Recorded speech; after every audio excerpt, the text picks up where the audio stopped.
nila, no? Yung density ng population.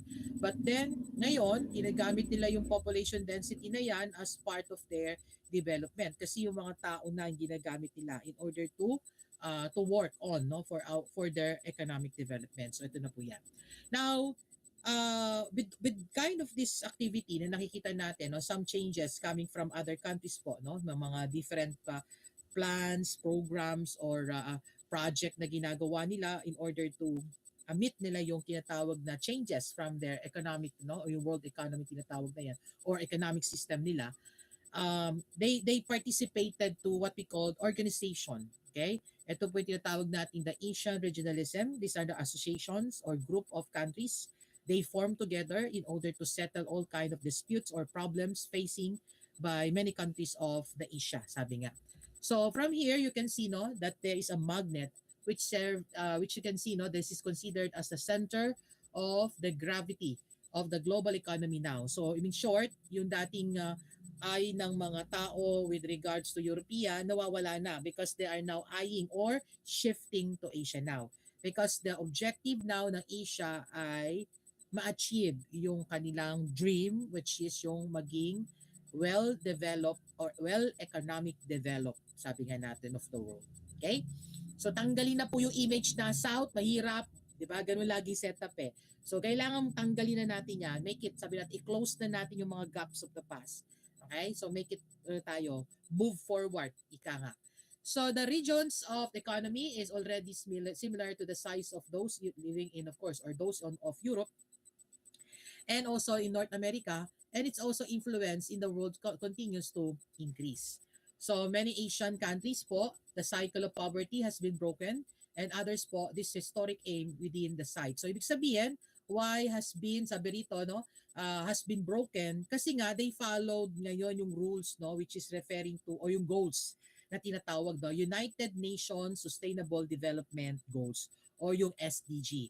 Na dati ang kilalang tawag natin dyan, MDC or MDG, Millennial Development Goals, na meron lang siyang 8 goals, but ngayon naging 17 na.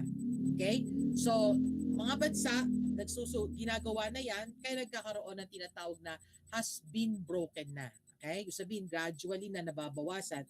And yet, hindi natin masasabi talagang nawala, ano? Pero nababawasan na. Kasi nga, ito na yung ini-aim natin. Asian extraordinary success has also brought new challenges. While the rapid economic growth remains a priority, the citizens' demand and also also be a sustainable and more inclusive. So you can see from the picture, no, the Asian now is so important to the world economy that it must also play the larger role in global economic leadership. Cooperation is very important in a regional economic. Kaya tignan nyo po yung sa picture, no? Yung globe, hinahawakan po ng lahat. So ang daming kamay. So isa lang dyan ang medyo magkamali at hindi na sa law. Di ba? Alam natin na babagsak yung globe. So ganyan po mangyayari.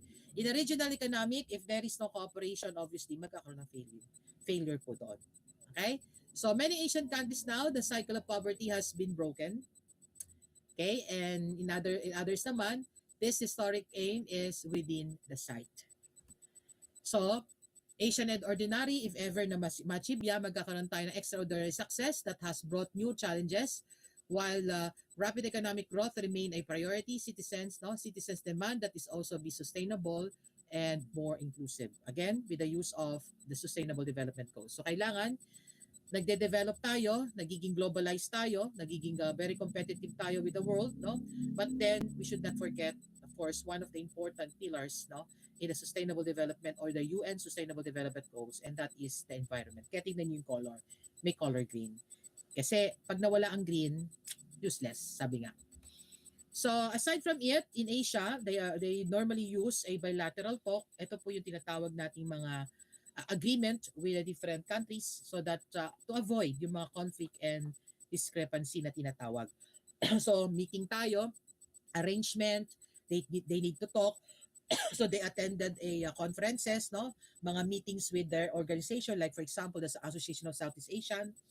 Nandyan din po ang ASEAN o yung Southeast Asian Association, nandyan ang Mapelindo and many others, many kind of association that was built in Asian community itself. So yan, pinag-uusapan nila yung mga issues, no? Lalo na yung tinatawag natin economic or regional economic cooperation, which is very essential po ito in addressing all the kind of challenges. So including po dyan ang nature, economic, and the social, which is the three pillars. So pasok sa banga, including po ang security, 'di ba? Peace, no? Yan ang mga issue na yan. Elevation of poverty, the importance of environment, particularly for the environment taken from land, water, and sea. Air pala yung isa. Air, 'di ba? So ayan, 'di ba? And then other things, okay? And also the partnership, no? Yan po rin. Regional economic cooperation is means sabi natin, no, for creating a new trade. Sino yung nagpaano? Biglang nawala.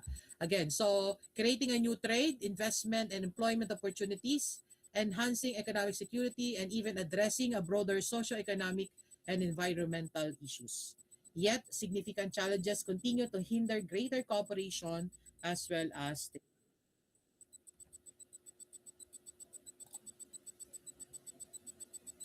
so one of the issue, no, particularly in the Middle East, like in Iran, Pakistan, and Turkey, um, sa history po kasi nila, magulo po yung mga bansang ito, no? Because they're more on focus on political. Kasi militarism parang, kaya nga yung picture ko gun, diba? Kasi more on political sila, more political aspect. So, hindi sila nag-accept ng mga thoughts or ideas coming from other perspective or countries. So, ang kanilang economic development hindi talaga develop, no? Yung economic system nila bagsak. Kasi nga mapolitika, maraming issues, maraming ano. So, with regards to peace, hindi po sila effective, no? But with the help of economic development or economic cooperation organization or the ECO, di ba? So nagkaroon ng changes. That's why in 1985 nagkaroon sila ng agreement wherein they focus on political and economic. So ibig sabihin, nagkaroon sila ng mga platform to discuss ways to improve development and promote trade and investment opportunities. So ngayon, kita natin na bagamat may problema ang Iran, pero makikita nyo may development kasi nga may oil ang Iran. Even Pakistan, which is then part of India, alam din natin may problema but then makikita natin improve in Pakistan. Okay? Even of course in Turkey alam natin na may problema din sila then on, even in the past history. But right, as you can see, no, ang ganda-ganda ngayon ng Turkey. In fact, puntahan ngayon yan, di ba? Kasi nandyan yung mga nasa history na tinatawag na recorded parts sa ating history natin, no? History of the world. So, ngayon, inopen up nila, that's why nagkaroon ng mga engagement na with the other organization that lead or that give changes, no, to their economy.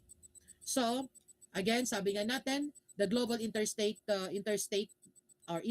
system was very important. It is known also as the modern world system or a global economy with a global political, or we call it the modern interstate system. So, what is the duty of this, the world interstate or modern interstate system? So, these are the organizations. They usually conduct a meeting and they tackle a lot of issues. Particularly, for example, yung cultural aspects. Masyado pong pasok sa banga lahat yan, no? Pag sinabing cultural, lahat-lahat na po pinag-uusapan dyan, including their interaction to networks, human population density, kaya yung global mobility, no, yung global population is very important to tackle kasi pag-uusapan din natin sa mga susunod na lessons natin. Okay? So, lahat pinag-uusapan kasi papasok kasi dito yung immigration, refugees, yung mga ano no, yung mga mga illegal immigrants na tinatawag natin, which is number one also issue yan, no, with the policy of Trump, no. Nakita natin yung ginawa ni Trump sa mga Mexicanos o yung mga Latinos and Latinas, no, yung ibang mga races na nandoon sa Amerika, pinag-aalis niya, no, because his reason or motive is more on political and economic. Kasi nag-economic cleansing. Sa political naman, his issue that ang issue niya kasi ay maraming mga criminals na sa kanila, kumbaga ano na sila, no, mark as criminal. So kailangan na silang tanggalin sa bansa nila kasi nagki-create na sila ng chaos, kumbaga. No, so ito yung mga sample, no, to settle all kind of disputes para maiwasan pa yung mga possibility of another kind of misunderstanding, no, that led to the so-called wars, no, whatever it is. Okay? Now, global governance is also necessary because of the humanity increase faces both problems. So ano po ibig sabihin nitong global governance? So these are, pag sinabi governance, these are the governing body of how they will implement yung mga policies within their specific region. For example, sa Philippines, di ba? So kung ating gobyerno ay hindi magandang magpamalakad, alam natin may epekto yan. So hindi rin tayo magkakaroon ng opportunity din na makipag-compete sa ibang bansa kasi mismo yung gobyerno natin palpak eh. Actually, talagang palpak, sabi ko nga, di ba? So, since yung problema hindi naasikaso, wala ka magiitang changes dyan. Okay? So at present, transnational problems such yung mga violence and pandemic issues is routinely reach across borders po yan. So ngayon meron tayong Nipah virus, di ba? Na mas malala pa daw ata to sa COVID kasi yung COVID kahit pa paano meron ng vaccine, di ba? Pero itong Nipah kasi bago to, so wala pa siyang gamot.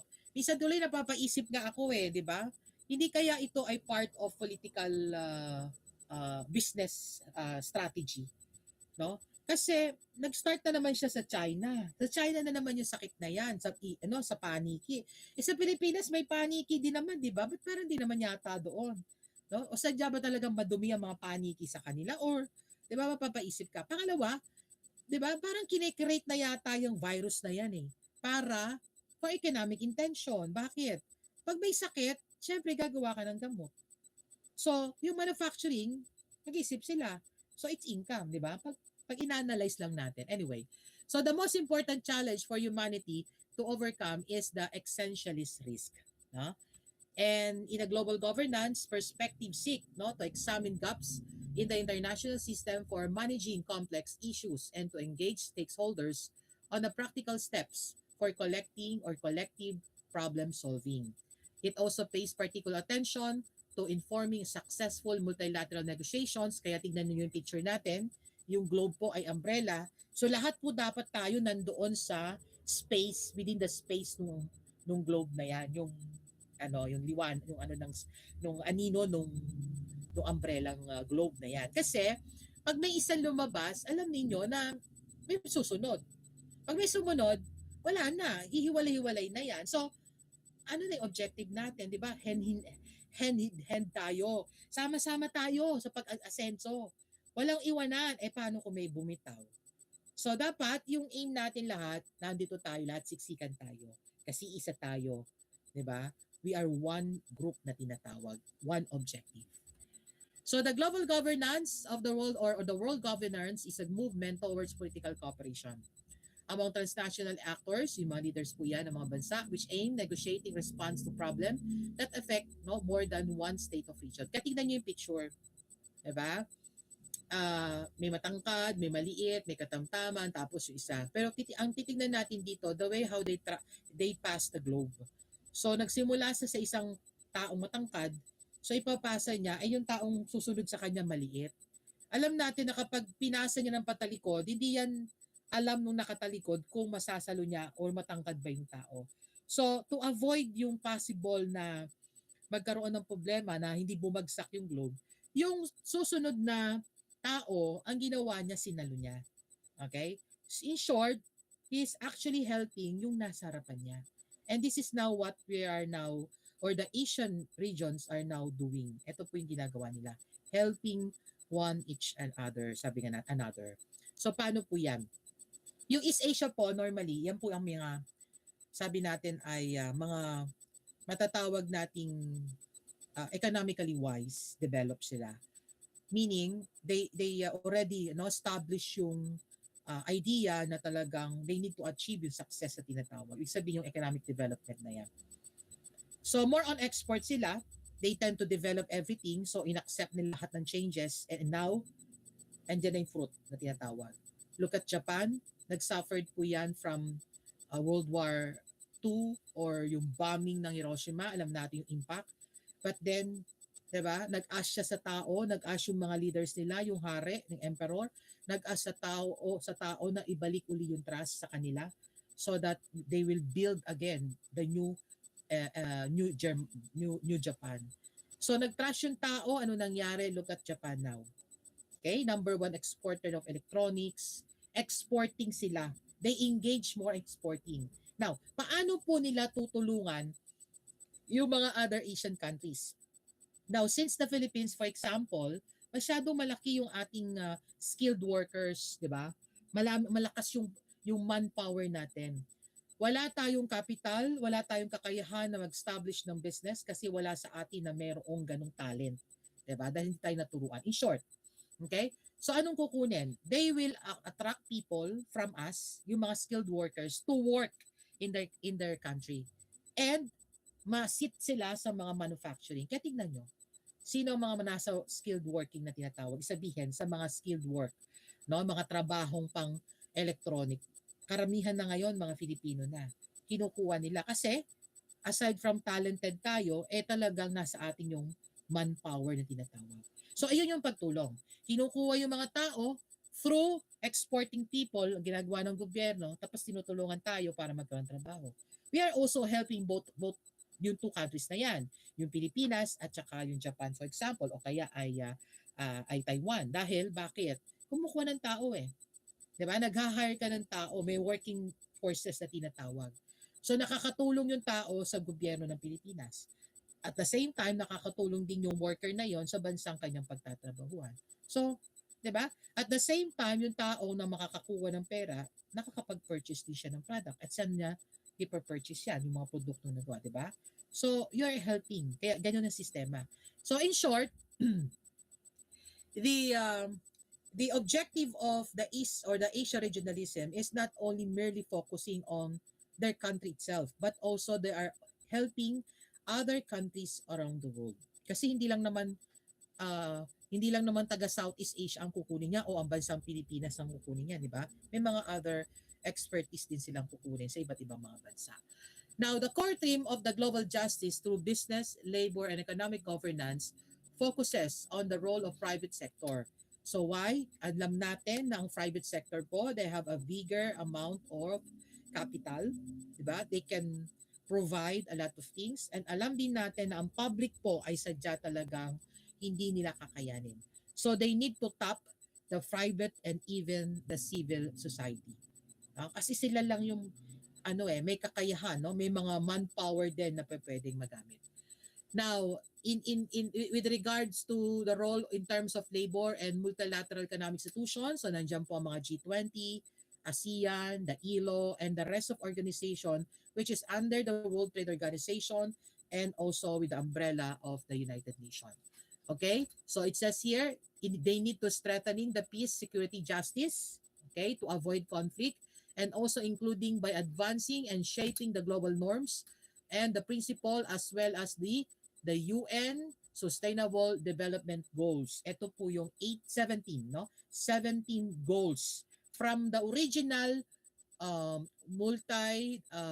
sustainable no, yung tinatawag nating yung MDG na 8 lang, ngayon po ay naging 18. Bakit po naging 17 na?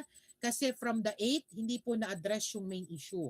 Ano po yung issue doon sa MDG? Ang issue po sa MDG hindi po na-tackle ang rights ng tao, no, yung population, yung alleviation at saka yung environment. Hindi po na-tackle. Lalo na yung importance po ng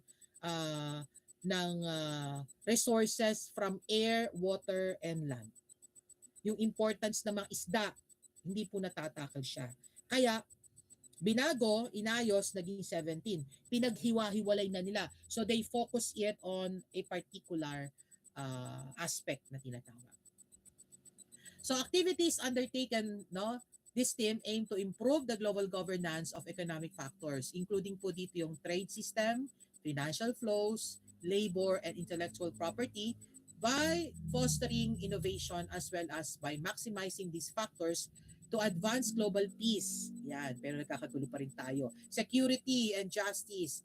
Also strengthening the role of the international institutions. Ayan nga, tapping the private institution and the civil society. And then also, yung role of international institution in the transfer and utilization of climate-friendly technologies.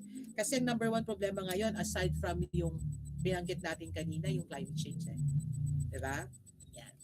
So the role of climate change, sorry, lumampas, okay, as a threat multiplier that spaces or places human security and the global economy at risk in a cross-cutting elements of a global governance that will also frequently feature in research, no, mga activities conducted within these pillars. So actually marami po mga research. Even kayo, sabi ko nga sa inyo, di ba, included po sa program ninyo ang SDGs.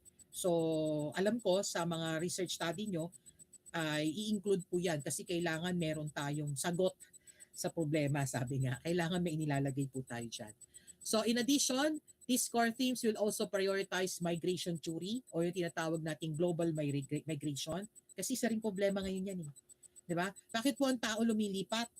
No, maraming reasons. Bakit po lumilipat ang tao? Bakit po pumupunta sila sa mga bansa na yan? There are several reasons. One of the reasons, kung sa Philippine setup tayo, ang reason natin is opportunity. Di ba? Kasi yung life natin sa Pilipinas masyadong mababa eh. Yan po. Pero the other reasons po why they're moving because of the problem. One, calamity. Hindi safe yung place, kaya alis ako. Punta ako dito. Political motivations. Ano po yung mga political problems? O merong mga aggressions. Yung tinatawag natin suppression ng ginagawa ng mga leaders natin, di ba? Parang hindi nasasakal tayo. So alis tayo. So ito yung mga sample na yan. So that's why they're migrating from other countries or to other countries. Di ba? So ito yung mga sample. Meron sasabihin si Kiara, naka-open ang microphone. Sorry po. May ginagawa pa ata siya. Baka meron kang sasabihin. So ayan po yung sample natin. Okay?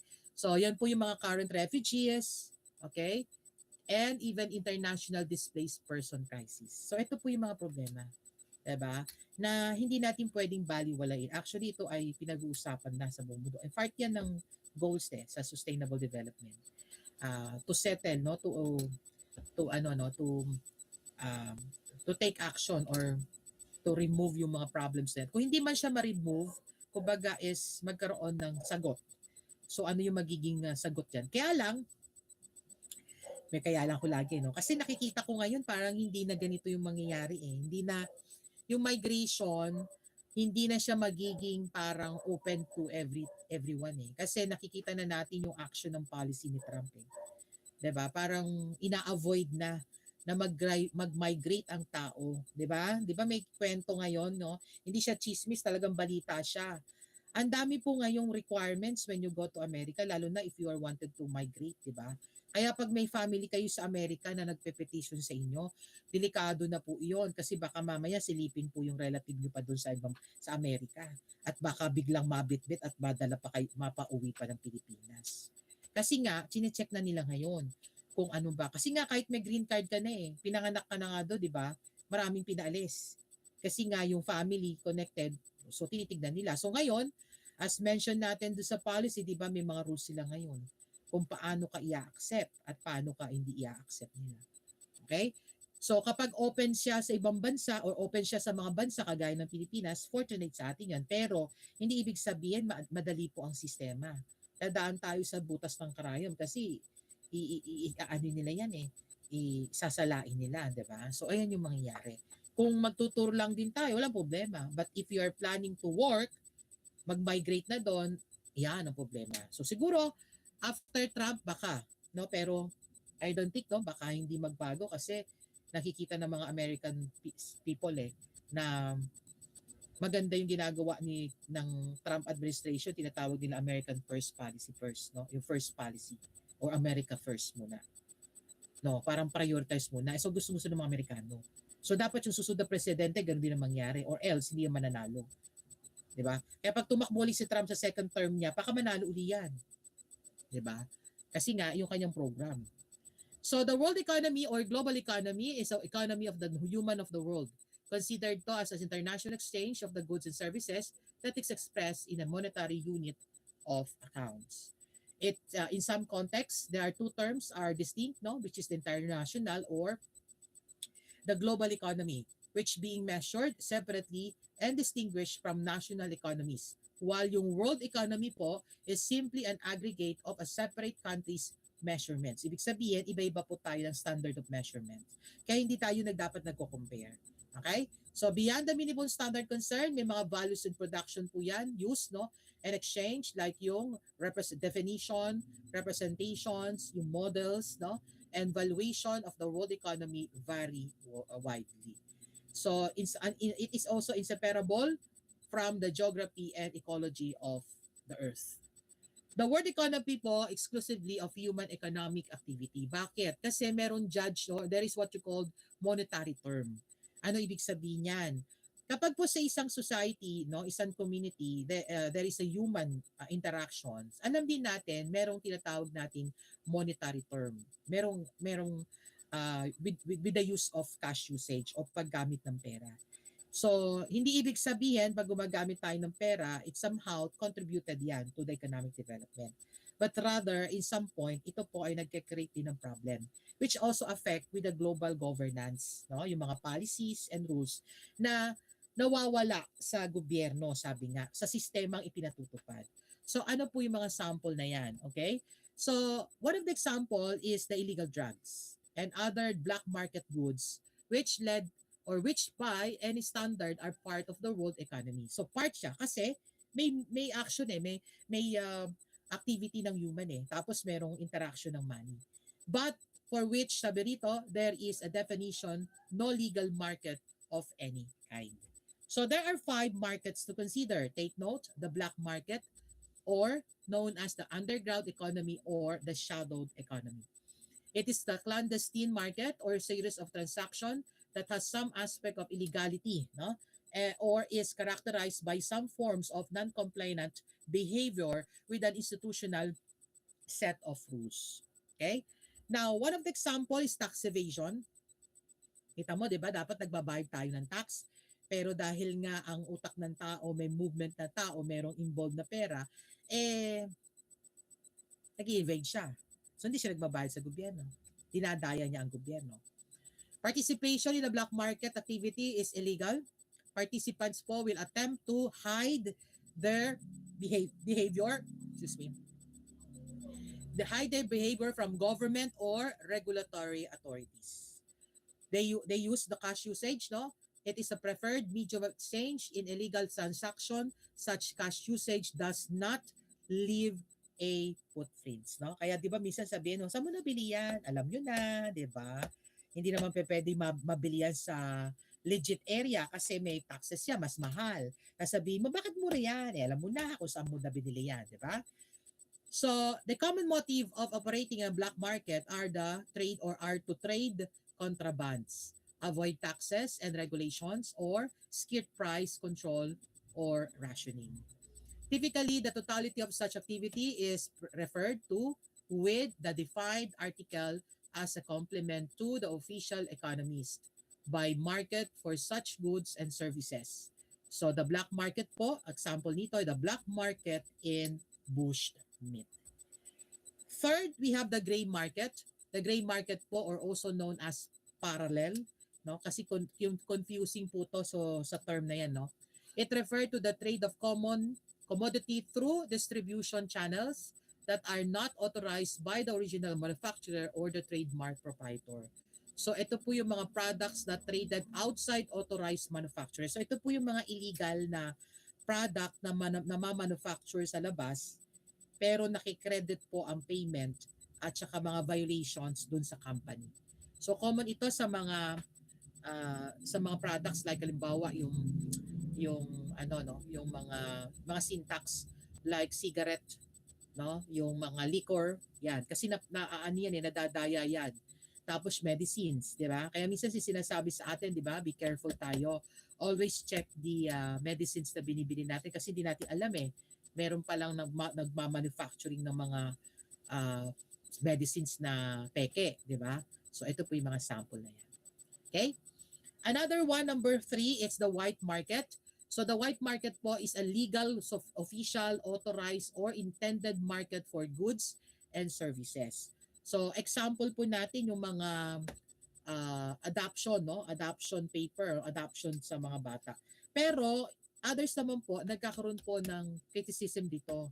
Kasi nagkakaroon ng inefficiency on the part of the government regulations. Paano? Di ba sa adoption, pag nag-a-adopt po ng bata, normally dumadaan yun sa DSWD, may processing, so ang tagal. So syempre may bayad din syempre dahil sa mga papers. Kaya lang minsan, so saan papasok dito yung ano no, yung monetary ang tawag natin yung monetary as part no, yung use cash usage na tinatawag. Halimbawa, may couple na naggusto magkaroon ng anak, mag-adapt. So pupunta sila, pag sila pag nabubwisit, 'di ba? Yung batang napili nila, yung pala na ibigay na doon sa unang nag-process. So minsan napapaisip ka na lang na parang ano ba gagawin ko para mas makaroon ako ng mas mabilis na magkaroon ng anak, no, adopted na anak. So 'di ba ginagawa ngayon ng mag-couple, kukuha sila ng isang babaeng pregnant, no? Na willing ipa-adopt yung bata. So syempre pag may pumayag na pregnant mother, gagastusan ng couple yun, di ba? Bibigyan ng pera, sustain nila, etc. para maganda yung bata paglabas. So paglabas ng bata, di ba, sa mundong ibabaw, yung nanay na nag-deliver, hindi na siya ang nanay, kundi yung adopted na. Kasi yung paper, meron na siyang birth certificate. So hindi siya tumaan sa gobyerno. Nagbayad siya, pero hindi sa proseso na kung saan na-check siya ng mga kung sino mga legit government agencies, di ba? So, meron na siyang anak. Ito yung common, ito yung ginagawa madalas. No? Legal siya, pero in some point, nagkakaroon ng inefficiency. Kaya minsan ang tao, nag-i-engage siya sa ibang aspect. Di ba? Fourth, the pink market.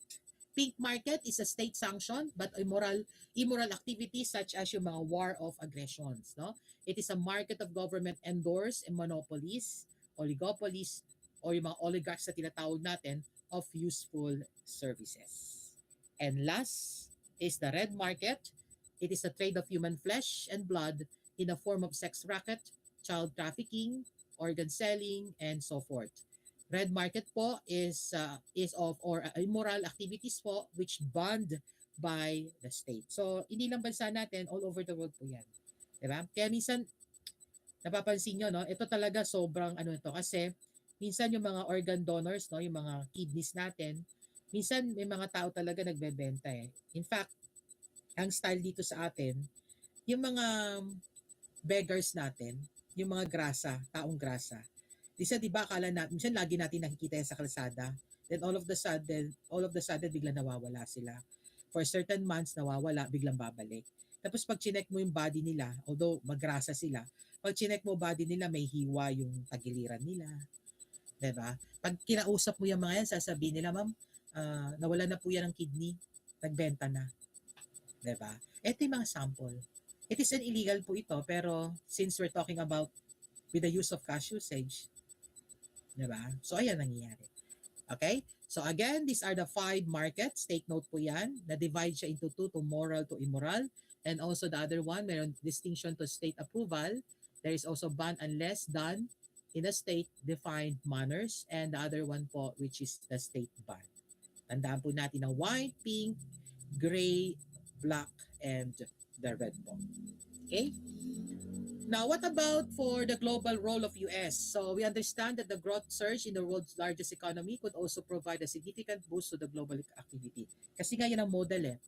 In contrast, uncertainty about the directions of the US policy could also have a positive effect. Okay? Now, the accelerate of US growth would also be a positive effect of the rest of the world if not counterbalanced by increasing trade barriers. However, policy uncertainty could also hamper global growth, okay, and could also have particular bad effect on investment growth in emerging and developing economies. Because of the size of the interconnectedness, no, development in the U.S. economy are bound to have important effects around the world. The U.S. po has a world single largest economy and even considered 1/5 of the global FDI po yan, no? And more than a third or 1/3 of the stock market capitalization. The most important export destination of 1/5 of the countries around the world is the US. The US dollar po is the most widely used currency as we understand, part of the Bretton Woods agreement nila, and also as a part of the global trade and financial transactions. And even changes no in the US monetary policy, kita natin yan, and investors' sentiments play a major role in the driving global financial condition which was stated no in the ledger of the World Bank in 2016. Business cycle was introduced because during that time, no, nag-experience tayo na several kind of fiscal or financial problem. So in US, they suffered from recessions. By the way, there are four types or classifications in under the business cycle. Take note: depression, recovery, prosperity, and recession. Okay? So as I said kanina, America suffered from recession in 2016 because of the financial problem. And yet, sabi nga natin, ano naman yan, naayos naman yan because they need to settle, no? Kumbaga ayusin yung kanilang fiscal policy system nila and even yung sistema ng gobyerno nila. So it is not new phenomenon, however, although the fourth recession po happened in the global economy. Ito po yung 1960, meron na po yan na 1960, but mas naging malaki yung impact in 1975, 1982, 1991, and 2009. We are very fortunate in the case of the Philippines because that time the president was Gloria Arroyo, who happened to be a economist siya. So kumuha siya ng mga magagaling na ekonomista talaga. No? So alam niya kung paano. Kaya hindi tayo na-depress. Kasi pag sa recession, yung ginawa kasi ng Amerika ay ni-recess niya yung economy niya. No, ano ibig sabihin ng recess? Di ba parang sa klase, no? Pag sinabi ng teacher, okay, recess time. Di ba yung mga bata tuwan-tuwa kasi kumakain. So parang sa recession, nagre-relax yung ekonomiya ng Amerika. So hindi muna sila nagtrabaho, kumbaga yung mga tao, kung ano lang yung available, yun lang muna ang ginawa nila. Kung ano yung need, yun lang ginawa nila. Pero hindi mo sila nag-focus sa mga ibang aspeto. So, hindi sila bumagsak, hindi sila na-depress. Compared to Greenland, na-depress po ang Greenland until now. Hindi po makarecover Okay? Pero yung mga bansa sa Asia na dating tinitignan nila na babagsak, hindi nangyari yon. Dahil nagkaroon tayo ng opportunity na nagtulungan ng mga bansang yan, like na case sa Philippines ka. In fact, sa record po, no, tayo po ang naging model ng ibang bansa. Particularly mga Europeans. Kasi ina-expect nila babagsak tayo madedepress pero hindi tayo na-depress. Diba? So nakita nila na very resilient yung mga Pilipino kung paano magtipid. Diba? Yan yung kagandahan sa mga Pilipino Kapag may problema, umiinda lang tayo, ay problema, pero gumagawa ng paraan para mag-survive. Kaya tignan mo, na-survive natin yan. Kaya every time may financial crisis, lagi po tayong tinitignan yung ating economy. So nagiging basis to na ibang country, no? Ginagamit to as reference. And even us, yung experiences natin in the past, ginagamit natin siyang reference. So the foreign direct investment impact on economic growth has had a positive effect on the wealthy countries and also increased the trade and FDI, resulting to higher growth rates. Furthermore, globalized countries have a lower increase in government outlay and taxes. So mababa daw yung increase sa atin kasi taxes natin, hindi ko alam paano nyo siya explain. Tapos, and lower levels of corruption in their government. Sa atin kasi, hindi ko alam kung paano nyo sasabihin yung level of corruption sa Pilipinas. Diba? Masyadong garapalan yung gobyerno ngayon. Sa panahon ni Marcos Sr., for 22 years, kahit sabihin natin nagnakaw, pero hindi yung ganitong katindi. 3 years pa lang, trillions of pesos na yung nanakaw. Diba? Yun, 22 years. Diba? Ang alam lang natin ninakaw, billions of pero 22 years yun. Ito, 3 years, diba? Mas matinding magnanakaw talaga yung gobyerno na to Sorry lang. Sorry kung medyo ako, pero sabi nga natin, hindi mangyayari po kasi yung problema na yan kung walang nag-a-approve Diba? Sabi nga the work of everybody is actually the mind of the leader yan Diba? Sabi nga, ewan ko kung maniniwala kayo siya. Diba? Lahat kasi yan is, orchestrated yan Diba? So, alam nyo kung sino nag-orchestrated yan. Anyway, increased competition from the globalization helps stimulate that new technology development, particularly with the growth of FDI, which helps also improve economic output by making processes more efficient. So, they use economic scale like yung low prices, yung lesser unemployment, siyempre more job dapat, abundance of resources, and many more. Okay? So globalization leads to increased competition. That's why competition can be related to a product and services yung cost and the prices. So, tingnan natin sa picture, nag-uunahan tayo, no? Understanding natin, competition is the best advantages po yan with regards to economic development because the more product you produce, the more opportunity to everyone to buy the product and even opportunity to every individual to gain more money kasi mag-work ka dyan, di ba? And even the factories, no, the company, okay, magpupano din yan. So, sabi nga natin, if there is more product, okay, competition, magkakaroon tayo ng lesser prices. So, maraming gawa, maraming trabaho, maraming pera, maraming opportunity na magagawa with that kind of competition. So, when a company produces with a less cost and sells cheaper, it is able to increase its market share. Now, in order to do that, we need a regionalism referring to the political system. So, nandiyan siyempre yung global governance system na yan. So, since we're talking about politics, number one in the regionalism, we need to have the so-called good political ideology. Kapag po hindi good ang political ideology, alam niyo po ang impact niyan. Okay? Pag sinabi kong political ideology, ito po yung pamamaraan kung paano patatakpin ng gobyerno. Kapag po wala tayong good political ideology, alam nyo, iba ang tatahakin natin. Kagaya ngayon, hindi ko alam kung anong political motive talaga eh. Ang political motive ng gobyerno ngayon, hindi yung to improve the life of every Filipinos eh.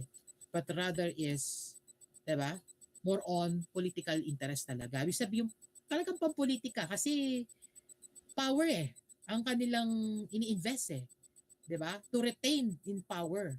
To control everything. Anyway.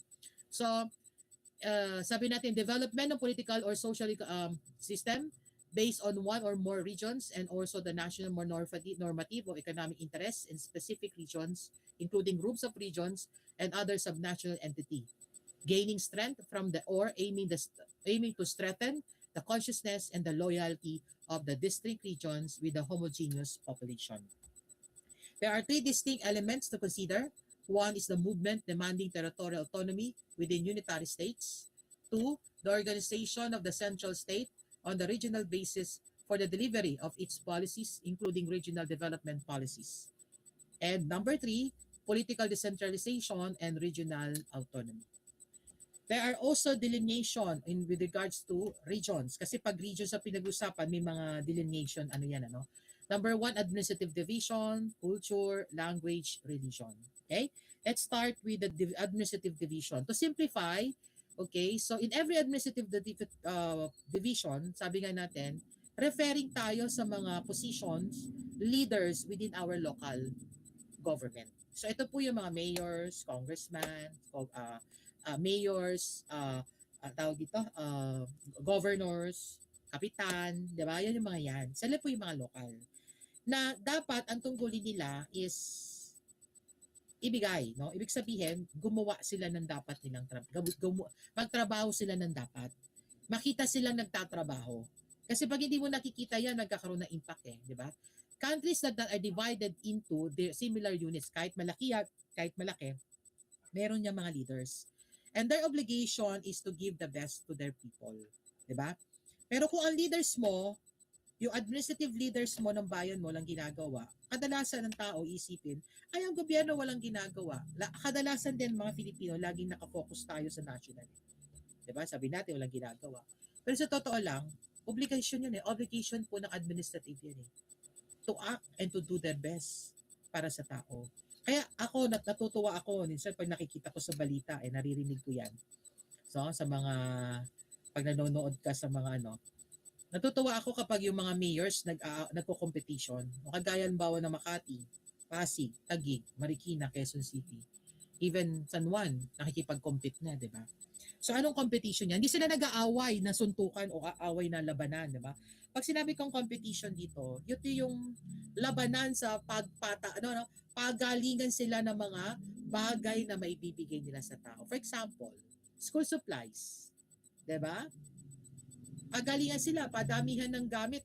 Siguro kayo, dati kayong estudyante ng scholar kayo ng mga mayors na yan, lalo na kung sa kay Binay kayo, diba?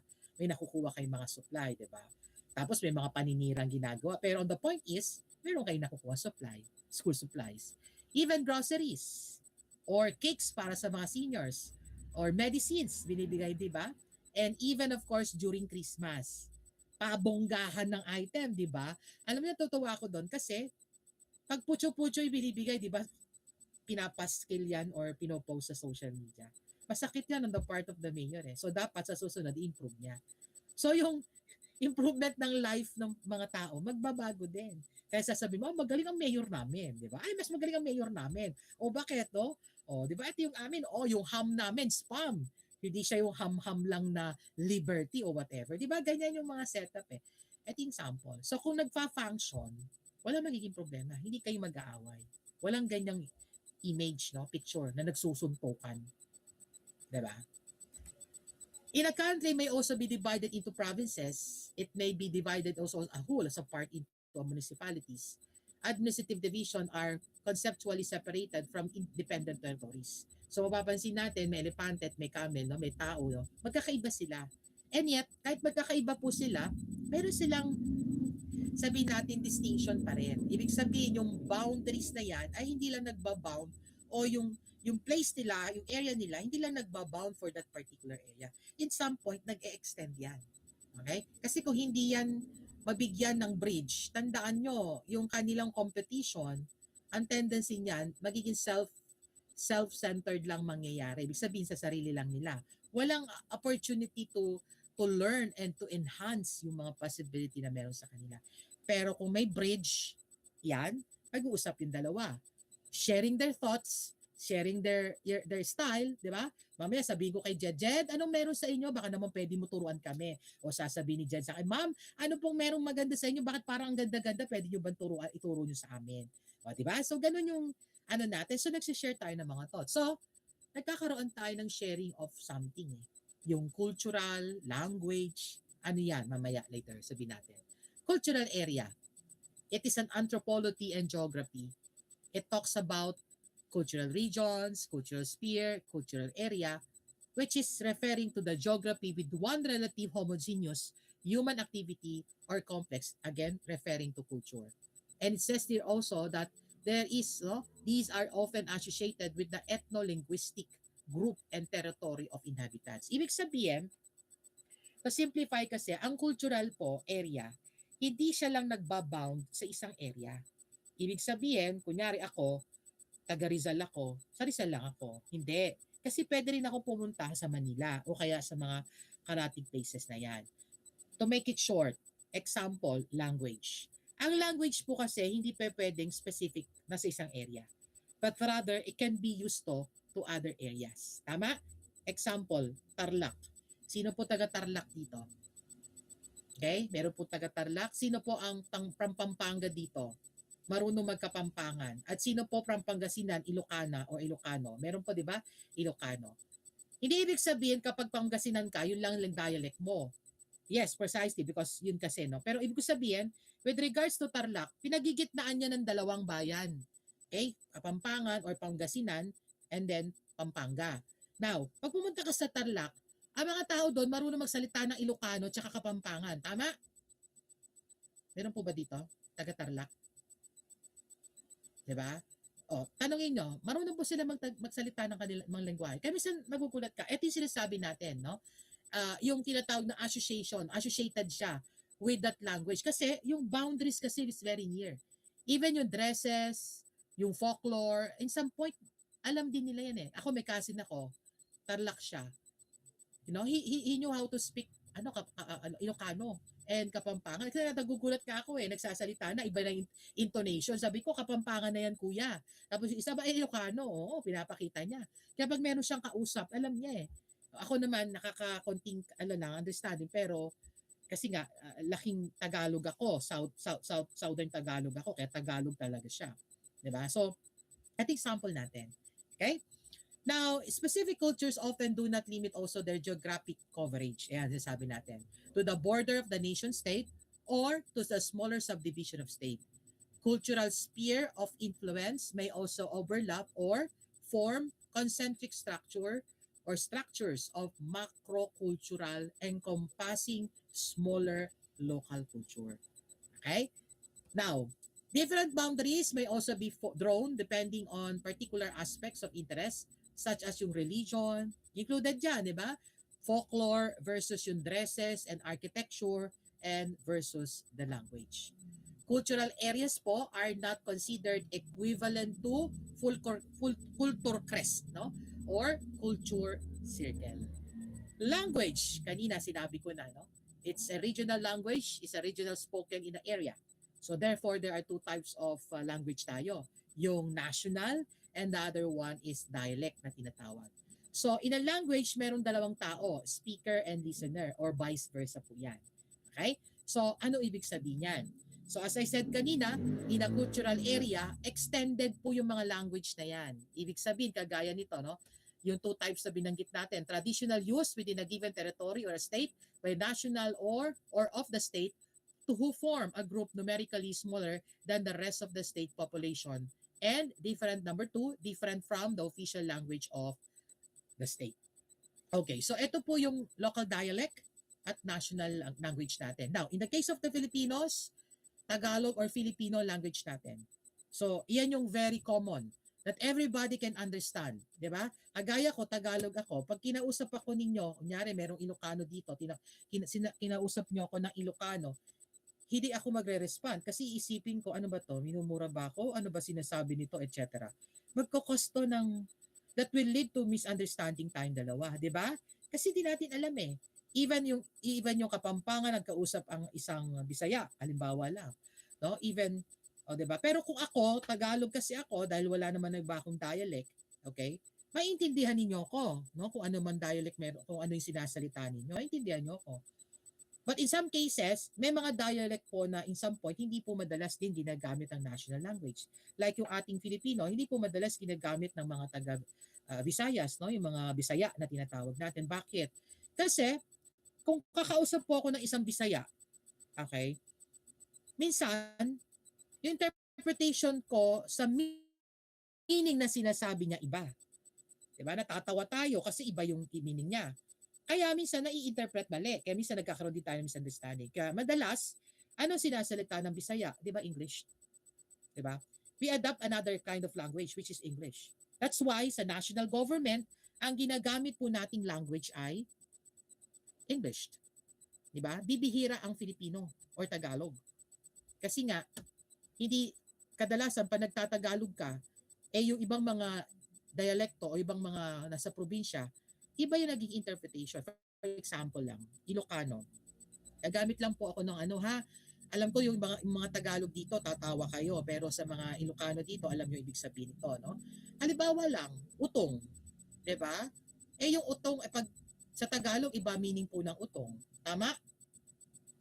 Pero, sa kanila, utong is a vegetable. 'Di ba? String beans po yan, sitaw. O, yung puki-puki, 'di ba? Matatawa naman din yung iba diyan kasi ba alam natin iba. O, iyan po ay tilapia, isda. O, 'di ba? Mariputok 'yun, 'di ba? O. Ewan ko, ano bang ibang ano natin, iba pang definition ng sinabi ko na term na 'yan. Sa Bicol, raga, 'di ba? Raga pala, langgam, tama ba ako? O bundok? O. 'Di ba kasi meron akong kaibigan eh. Sabi niya, "Ay, ang ganda naman ng raga." Pero nakatingin siya sa baba. Eh kami, hindi pala, nakatingin pala siya sa taas, tapos nakatingin kami sa baba. Saan, gano'n. Sabi niya, meron bang raga maganda? Yung pala, ibon. No? Kapampangan, yung bridge doon. Pag sa Manila, tawag itlog, itlog, itlog, balot, balot, balot. Oh. Paglampas sa bridge, nasa Kapampangan ka na, anong tawag? Ebon, ebon na. O, di ba? O, eh, mga sample lang na ano siya eh. Diba? Kaya sometimes, di ba, much better na magsalita ka na lang ng English kasi mas tatama ka to avoid yung misunderstanding. Kagaya nito, Catalan, it's a national, regional language siya ng Spain. It can also be in Italy and France, albeit also the national language ng Andorra. And then has also more speakers, of course, in Finnish, no? Than Finnish and or the Danish. Even in China, meron silang tinatawag na Wu, which is spoken in southern Jiangsu, northern also, and also general area of Shanghai, Xianjiang, I don't know kung tama yung pronunciation natin, more than 90 million speakers. Nandyan din po yung tinatawag na Yu, or what? Chinese, which is a Chinese regional variety spoken in Guangdong, Hong Kong, and nearby area in China. In some, also may mga great speakers din siya sa mga overseas like in Malaysia. Diba? O ayan. Even of course in Taiwan, yung Fujian na tinatawag natin nearby in Taiwan but also can be speaker din siya ng Malaysian and Singapore. Nandiyan ang Fukien, Cantonese, Mandarin, yung foreign ano ninyo, 'di ba? Ito yung mga sample.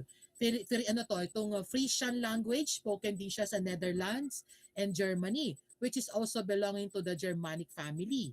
Nandiyan din yung Gatnish language, which is a regional language spoken naman in Gotland and related to the Swedish language. So, ito yung mga ano natin, sample, no? So, makikita natin na yung boundary kasi hindi limited, kumbaga pwede sa iba. Okay? So, ayan po, no? Cantonese, can also in Macau. Okay, yan. Now, the official language also called a state language. Take note. It is a language given a special legal status in a particular country or state or other jurisdiction. That's why typically in a country, this was known as the official language, which referred to the language used in the government. Kaya nga tayo, sabi ko kanina, Filipino, but more on English tayo. The term official language does not typically refer to language used by a people or a country, but by its government as means of expression of a people that cannot be changed by any law. Kasi yan na yun eh. Wala nang pwedeng magbago dyan. Next is religion. Religion and geography is the study of impact, no? Of course, religion yan, which is referring to a place and space, no? Included dyan. Another aspect of relationship between the religion and geography is that referring to the influence by religion o ito yung tinatawag nating map making and the biblical geography that developed in the 16th century. Traditionally, the relationship between geography and religion can clearly be seen by many influences or by the influences of religion in shaping cosmological or cosmological understanding of the world. So di ba yung stars sinusundan dati? From the 16th to 17th century, the study of geography and religion mainly focused on mapping the spread of Christianity. Actually, yung reality, no? Yung primary ng development ng history ng lahat, mag-start talaga sa religion eh. Even yung government, yung yung system, yung rules, nasa religion eh. Doon nabuo lahat eh. Okay? Now, another tradition approach of the study of relationship between geography and religion is involvement in theological explorations, like yung case of Ferdinand Magellan, di ba? Exploration siya. So, ang kanyang objective is propagation of Christianity, tapos yung spices, and then, tsaka na lang number 3, yung isang glory at tinatawag. Kaya yung 3 Gs, God, Gold, Glory. Okay? So highly environmental the determinism approach which identify the role of geographical environment. Kaya yung spices.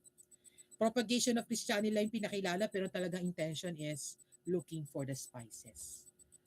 Thus, geographers are less concerned about religion per se but more sensitive to how the religion as cultural features affects social, cultural, political, as well as environmental system.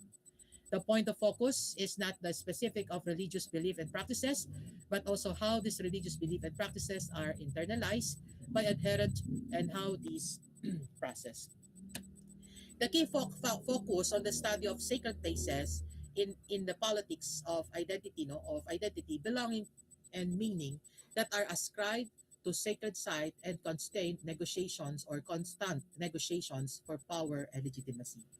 Particularly in the multicultural settings, the contestation by legitimacy for public approval and the negotiations for the use of particular space are at the heart of determining how communities understand yung mga internalize and struggle to complete for the right to practice their religious tradition in public space. Regionalism aimed at increasing the political power and influence available to all or some residents of the region. So there are strong forms to consider. Ito po yung sovereignty, separatism, secession, and interdependence or independence. As well as more moderate campaigns for greater autonomy, such as yung states' rights, decentralization, or devotion. So yung states' rights, papasok yan sa sovereignty rights, di ba? Strict regionalism favored confederation over unitary nation states with a strong central government. that they may however embrace intermediate forms of federalism. In social sciences and politics, power po is the capacity of individual to influence the conduct behavior of others. The term authority is often used for power that is perceived as legitimate by the social structure, and power can be seen as evil or unjust. Now, since we're talking of power, sabi nga natin, this short primitive exercise of power is historically endemic to humans. However, as a social being, the same concept is seen as a good as something inherited or given exercising humanism objectives that will also help, move, and empower other as well. For general perspective, it is derived by factors of interdependence between two entities and the environment. While for business aspects, the ethical instrumentality of power is achievement, and as such, it is zero-sum game, or express siya as being upward or the downward. Sovereignty is one of the important strong forms. Sa politics or in political science, when talk about states, there are four elements to consider, namely people, territory, government, and sovereignty. Sovereignty in the element of state considered as the supreme elements. Ibig sabihin siya yung pinakamataas because sovereignty protects us from any kind of entity, whether you are person of everything, basta as long as you are bound within the sphere. So, ikaw ay protected ng sovereignty. There are four types to consider, namely domestic, interdependence, international legal sovereignty, and Westphalian sovereignty. So, nandiyan po yung explanation niyan. To simplify, whatever happens po to you, kung kayo po ay nasa ibang bansa, and you go to a certain area natin, tinatawag nating embassy, you are bound and protected by sovereignty. Ibig sabihin, si sovereignty po ang nagpoprotekta at nagsasabi sa mga bansa at sino mang tao ang gustong humaras sa atin o gumawa ng paraan, baguhin, baliktarin, di ba? Abusuhin o kaya ay baliwalain ang ating saligang batas, ang gobyerno, ang mga tao, ang mga karapatan at mga kung ano-ano, no? Ibig sabihin kung merong ganung tao, no, mga tao o grupo, bansa na sadyang manghihimasok, ang sovereignty po ay nagpoprotekta sa bawat isa sa atin. Okay? Ano ibig sabihin? Example, sa case ni President Duterte, hindi ko sinasabi na baka sabihin nyo pinupuano natin. No? Example lang to kasi I'm referring to the sovereignty rights. Bakit? Si President Duterte po ay bound by sovereignty rights. Ibig sabihin, protected siya dapat ng pamahalaan, ng gobyerno, ng teritoryo, ng batas, ng kung ano-ano. Si Duterte ay nagkasala sa tao. Si Duterte ay dapat sa tao din ng Pilipinas o mga Pilipino haharap at dapat litisin. May judge tayo, meron tayong sistema, may konstitusyon, may gobyerno, dapat sila ang magbibigay o maglilitis. Pero bakit ang gobyerno ang nagdala kay Duterte sa ibang bansa kung saan siya ay nililitis doon ng ibang soberenya na kung tutuusin, hindi niya alam at hindi naman siya nagkasala sa bansa niyo. So dito pala mapapakita ninyo, sinusuko na ng gobyerno natin ang sovereignty rights. Bakit? Hinayaan mo ang maglitis sa kapwa Pilipino mo ay banyagang hindi naman nasasakop ng sovereignty rights na tinatawag. Sinasabi mo lang din na ang Pilipinas ay hindi isang estado. Sinasabi mo lang din na ang estado natin o ang ating gobyerno ngayon ay hindi matatawag na functional. According to Emanuel Wellerstein, another fundamental features of sovereignty is that it is a claim that must be recognized by others too, if it is to have any meaning. Sovereignty is more than anything else, a matter of legitimacy requires reciprocal recognition. Sovereignty is a hypothetical trade in which two potential conflict sides, respecting de facto, pag sinabing de facto realities, yung legitimacy. Exchange such recognition as their least costly strategy. Ito pa lang, economic interpretation kasi to, no? Pero kung political interpretation directly, recognition, respect and recognition. Kaya ang merong word, no, respecting de facto. So, kayo na lang po tumingin sa mga nangyayari sa atin. Doon lang sa case halimbawa ni President Duterte, ni former President Duterte. Okay? So, that's it for now. Hindi ko na di-discuss ang history. Okay? Kasi 5:07 na, ilang minuto na lang. Ayoko na rin kayo ma-stress. In fact, wala naman ako bibigay sa inyong mga activity now. Okay? Pero syempre, okay, be ready tayo for Thursday for our face-to-face meeting and of course, para sa ating long quiz po. May question po tayo for now. Hindi, sabi ko nga, hindi ko kayo patatagalin. Ayoko na rin kayong patagalin.